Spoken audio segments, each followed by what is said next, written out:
How savvy investors get lured into scams. Let's take a look at one case that promised 25% returns and 2% monthly dividends and why it ended in disaster for hundreds of investors. Promising 25% plus 2% monthly should immediately raise a red flag. It's going to either be extremely risky or a total fraud. Making these kinds of promises is exactly what Tai Lopez and his company Rev did.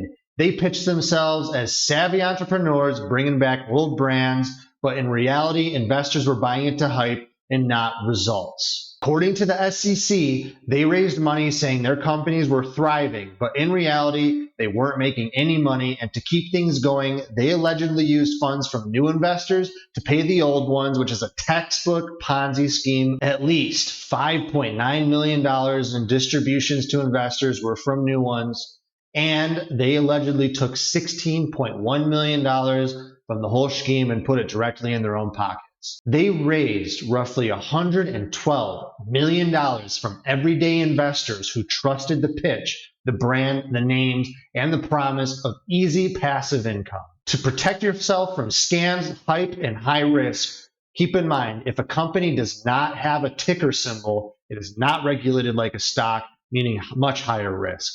If a company is spending heavily on ads to attract investors, especially on social media, that is a bad sign. Just stay away. And if you hear any type of crypto, anything that doesn't have to do with just directly buying the coin, 100% of the time it's going to be a scam. Stay away. If you were ever pitched an investment that sounds too good to be true, slow down, take a closer look.